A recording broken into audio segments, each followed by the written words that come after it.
Nöksimizin devamını anlayışla hürmetlik vatandaşım. Amerika Qo'shma Shtatlarining butun dunyoni kontrol qilish harbiy ittifoq vaziyati intayin zo'r taraqqiyotlarga erishdi. NATO Yaponiyaning asosiy qonunini o'zgartirishni avval qo'lladi. Orqadan Yaponiya normal davlatga aylanadi. O'xshashli Yaponiya, Amerika, Koreya ittifoqi tabiiy shakllanadi. Shuning uchun Amerika Yaponiyaning NATOga a'zo davlat bo'lib kirishini muqarrar ilgari surdi. Mundaq bo'lganda Amerika Qo'shma Shtatlari Jungoni tizginlashni kuchaytirdi. O'xshashli bir vaqtda Yaponiyaning Jungo bilan qarshilashish botirligini kuchaytirdi. G'alaba qilgan hamon undaqda Jungo birli Yaponiyaga emas, bütün NATO harbiy tashkilotiga taqobil turishga majbur bo'ladi va to'g'ri keladi. Buning uchun kuchashga to'g'ri keladi. Bu albatta Osiyo va Tinch okean rayoni ta'sirini kuchaytirmoqchi bo'lgan Jungoning g'arazlarini zo'r to'sqinlik uchirtdi deganlikdir. O'xshashli bir vaqt 21-asrda dengiz okean Ipak yo'lini yo'l qo'ymoqchi bo'lgan Jungoga intayin og'ir tahdid paydo qildi. Yaponiyaning NATOga kirishi. Diqqat qilishga arziydigan yana bir taraf shuki, NATO Harbiy ishlar komitetining raisi yaqinda NATOning Janubiy dengizda chatoq chiqarish niyati yo'q deb ko'rsatgan. Lekin NATO Shangri-La yig'inida muhokama tartiblariga qatnashgan ekan.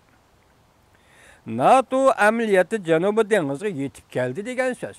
NATO Shangri-La yig'inida muhokamaga qatnashgan ekan, Shangri-La yillik harbiy ishlar yig'inida qatnashgan ekan, demak NATO Janubiy dengizga yetib keldi degan so'z.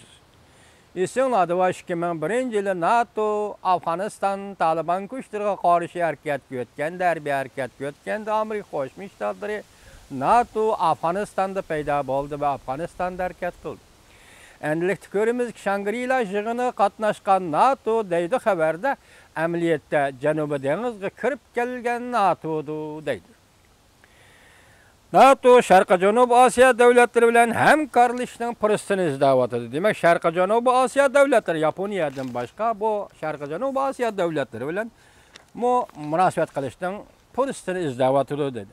Endi Sharqiy Janubiy Osiyo davlatlari bilan NATOning o'rtasida axborot xizmati bo'yicha hamkorlashishga izlanayotdi. Bu so'zlarning ma'nosi NATO harbiy ishlar jihati Sharqiy Janubiy Osiyoga yuzlanishga izlanayotdi.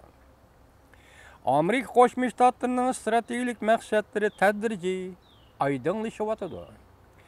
Amerikaning maydoni turib nazar solganimizda eng oxirgi maqsad Amerika Qo'shma Shtatlari yadroligidagi yarışarlaşkan harbiy ittifoq, ya'ni soğuk munosabatlar urushi shaklida tizginlash sistemasi qurishdan iboratdir, deydi xabarda. Bu maqsadga yetish uchun Amerika Qo'shma Shtatlari qisman va xalqliq rayonlarda qiziq nuqtalar paydo qilib, masalan, O'rta Sharq vaziyati, Sharqiy Ukraina vaziyati, Sharqiy dengiz, Janubiy dengiz vaziyati qatorliq vaziyatlar mana shundoq sharoit ostida borliq kelgan. Qisqasi, Amerika ittifoqdoshlari bilan bo'lgan munosabatni texmi kuchaytirdi. Har qaysi rayonlarda qarshilashish ro'shan holda ko'payishga boshladi. Amerika hozir faraz qilingan dushman Jungoni yasab chiqyapti yoki Jungoni Amerika Qo'shma Shtatlari faraz qilingan dushman qilib yasab chiqyapti. Shart-sharoit pishib yetilgan zamon Amerika hozirgi do'stlar aro harbiy ittifoqini, hozirgi ittifoqdoshlar aro harbiy ittifoqni yarashari xarakterlik harbiy ittifoq NATOga aylantira oladi. Shu orqali Amerika butun dunyoni kontrol qiladi. Agar Amerika shu ishni qilayotgan bo'lsa, xabarda deyilgandek biz qo'llaymiz. Amerika shu ishni vujudga chiqargan bo'lsa, xabarda deyilgandek biz qo'llaymiz.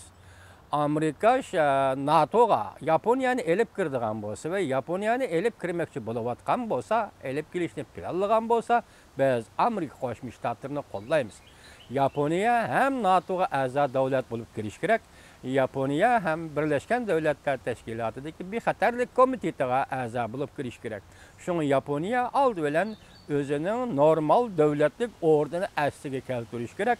Şunu Yaponiya asası qonunni o'zgartirish, belki en ahirki bir qadam asası qonunni o'zgartirishni jiddiylashtirishi lozim deb qaraymiz.